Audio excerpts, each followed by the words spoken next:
10 years of waiting, and now Japan's carrier dream has come true. The first F-35B fighters have touched down on Japanese soil, marking the dawn of a strike force unseen since World War II. With 147 stealth fighters, Tokyo now commands the world's second-largest F-35 fleet, second only to the United States. But what does this leap mean for the balance of power in the Asia-Pacific? And why has South Korea, also a US ally, been left behind?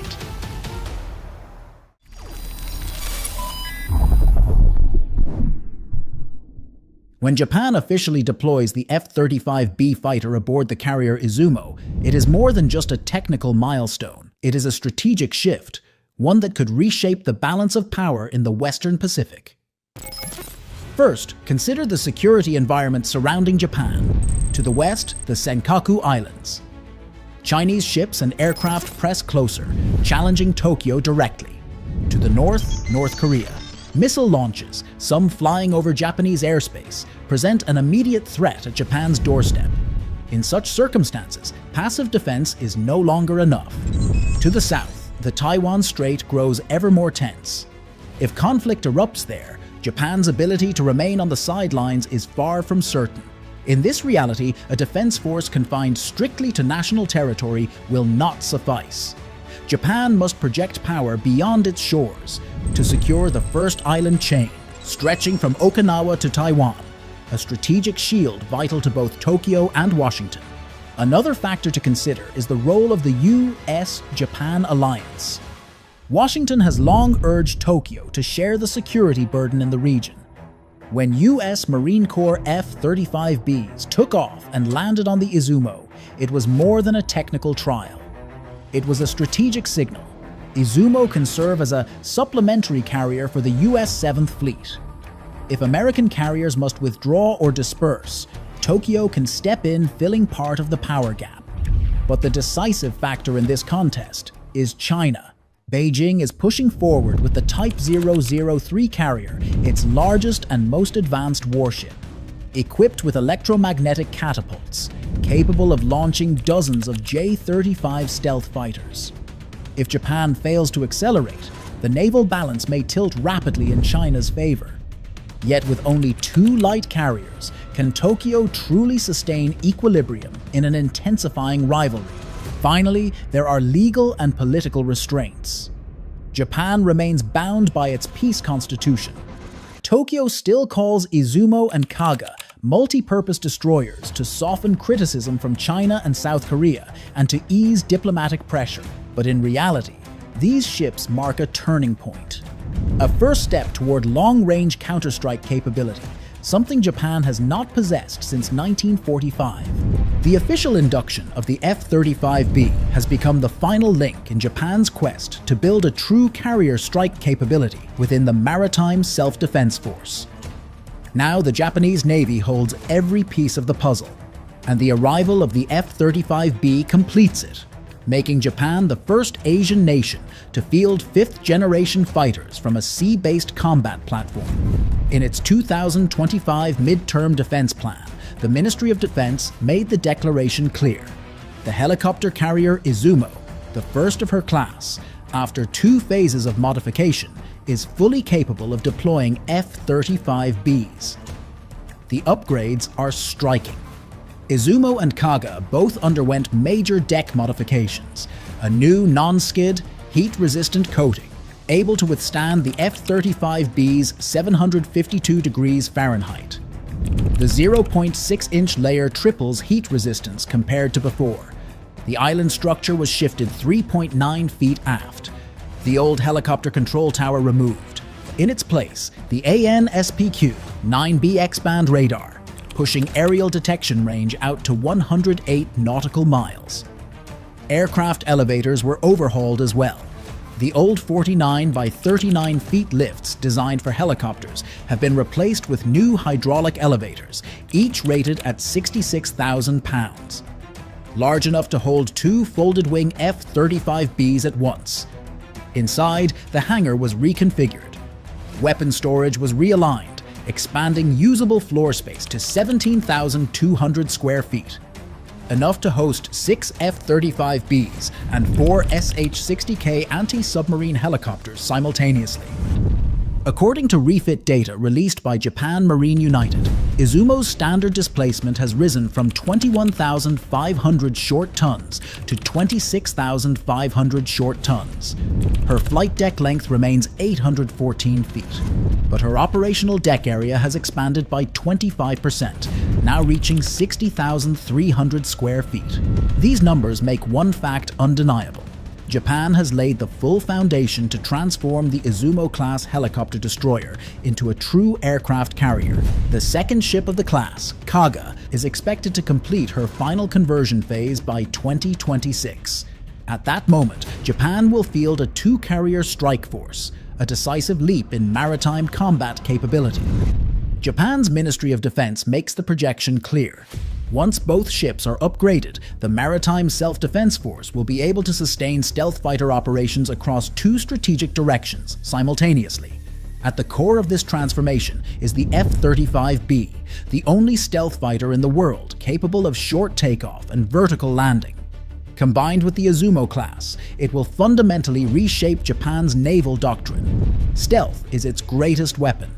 The F-35B's skin is coated in advanced radar-absorbent material, optimized to absorb X-band frequencies between 8 and 12 GHz. Together with its S-shaped air intake design, the jet's radar cross-section from the frontal aspect shrinks to just 1/500th of the FA-18F Super Hornet. Even more striking, the aircraft delivered to Japan are the advanced Block 4 variant. This version integrates the Norwegian-built JSM, a stealth anti-ship cruise missile, a capability far beyond that of the F-35s already flown by Japan's Air Self-Defense Force. The F-35B is engineered for the sea.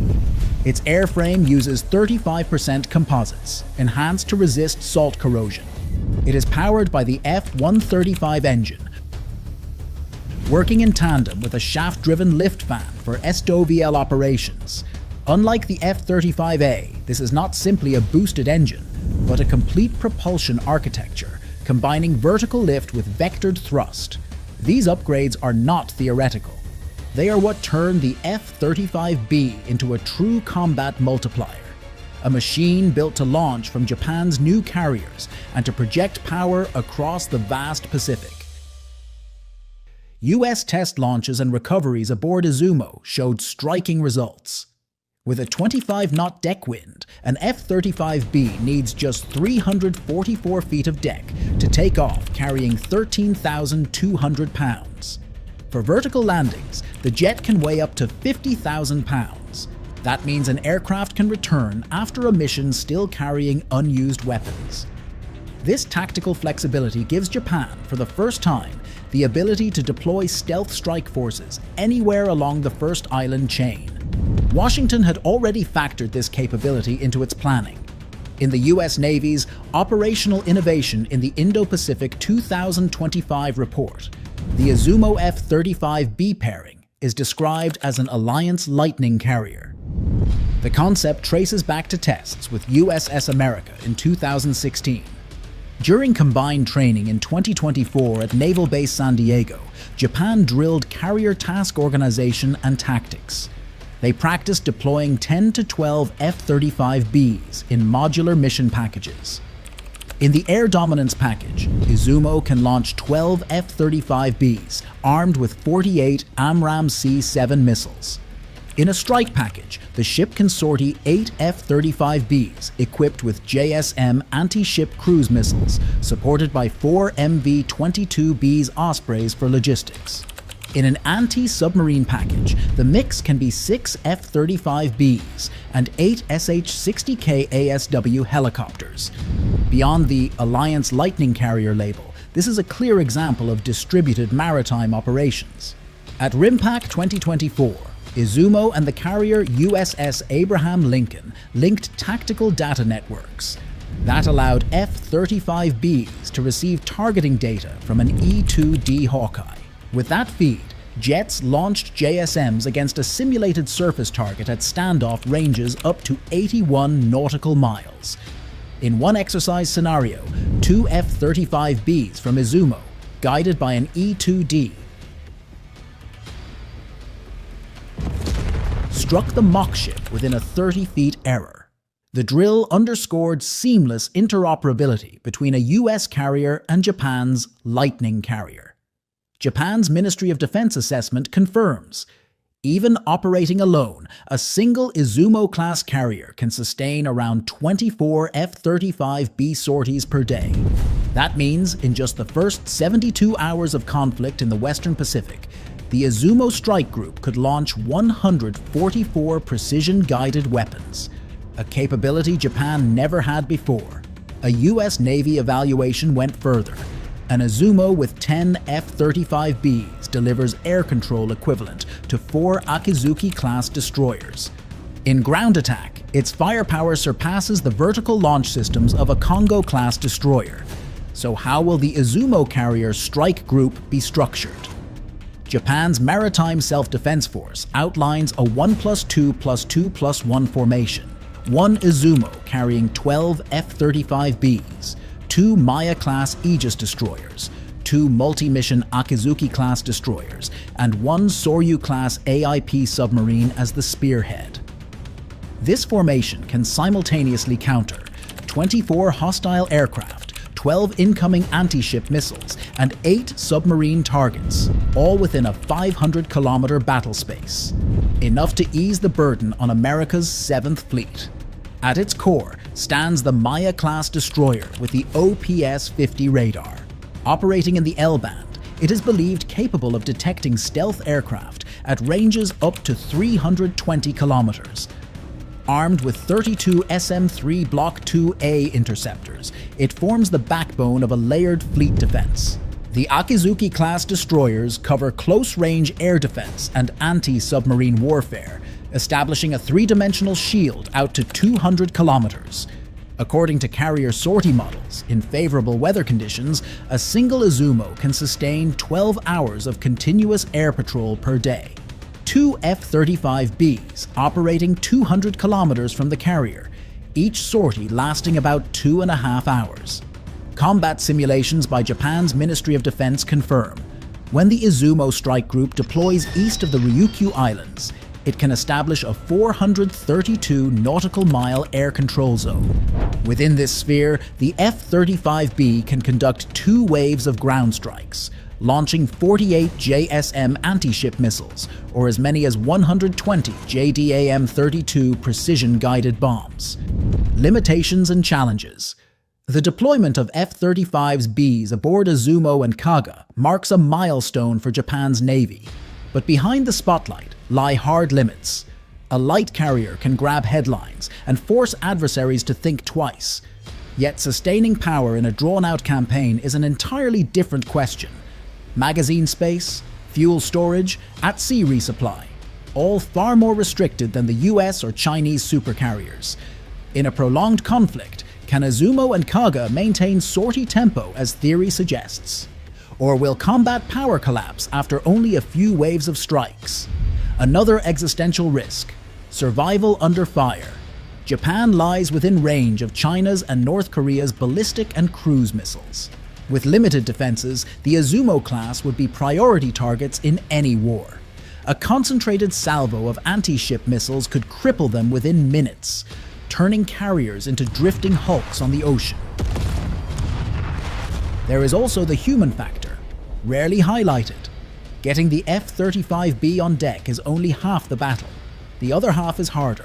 Training pilots, deck crews, and technicians to operate seamlessly at sea. These are skills built only through years of experience, something Japan has not practiced since World War II. Tokyo's technological capacity is unquestioned, but the true question remains: how long will it take to turn paper capability into real combat power on the high seas? Still, the Izumo Strike Group has already reshaped the military balance, delivering strategic value to both Japan and the United States. Yet one question lingers. If Japan can do it, why not South Korea?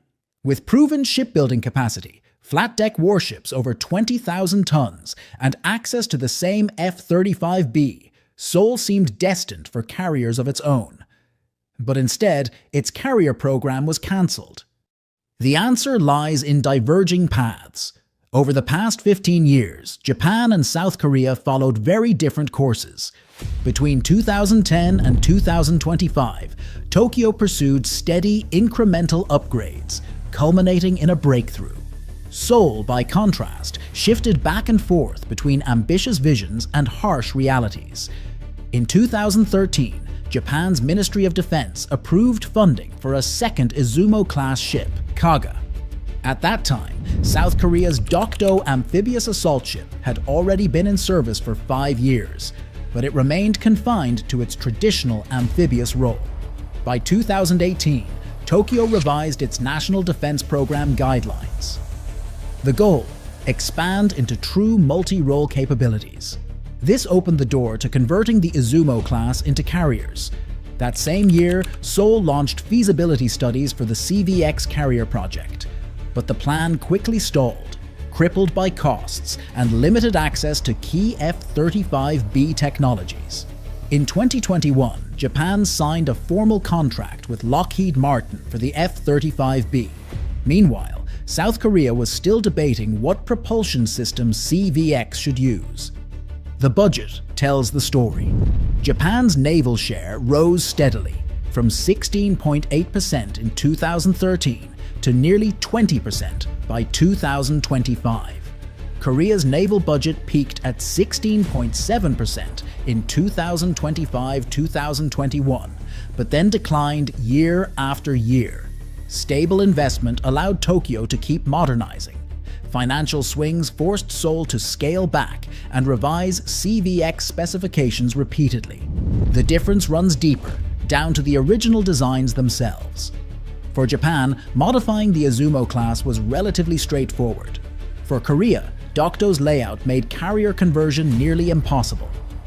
Izumo was built with future air operations in mind. At 814 feet, its deck is 161 feet longer than No.2.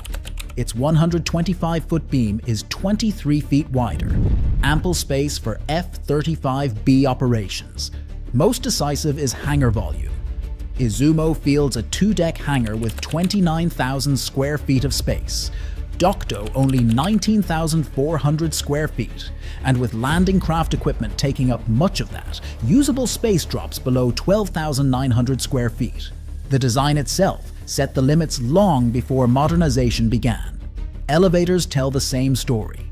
After upgrades, Izumo's main lift measures 49 by 39 feet, with a capacity of 66,000 pounds.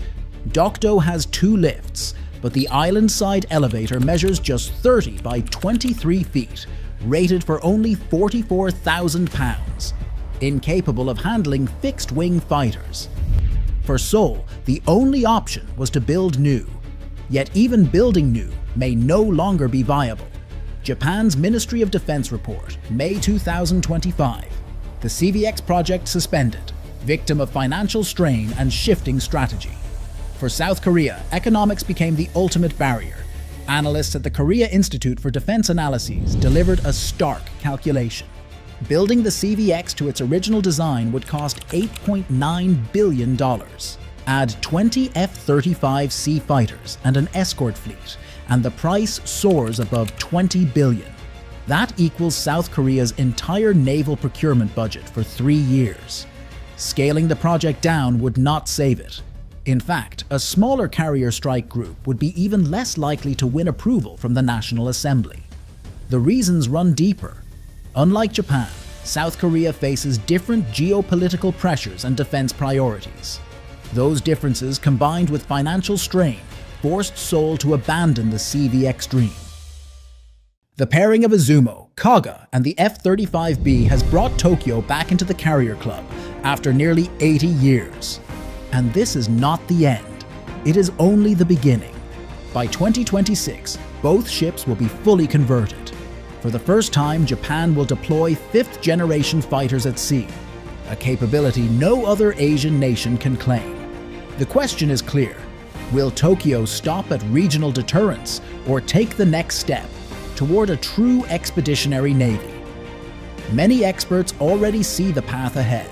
They predict larger Japanese carriers, 40 to 60,000 tons in displacement.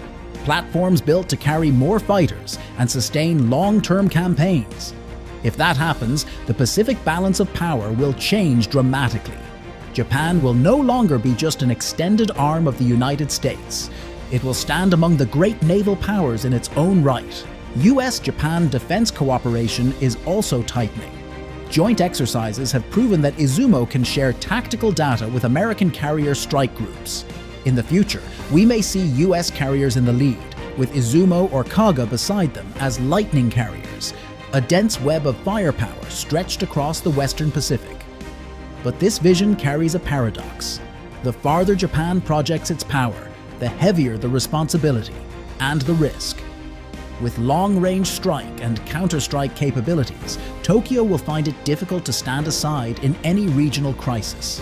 So the real question is this: is Japanese society, long defined as a peaceful nation, ready for the pressure and the challenge of this new role? That concludes our program. Thank you for watching. We'll see you in the next episode.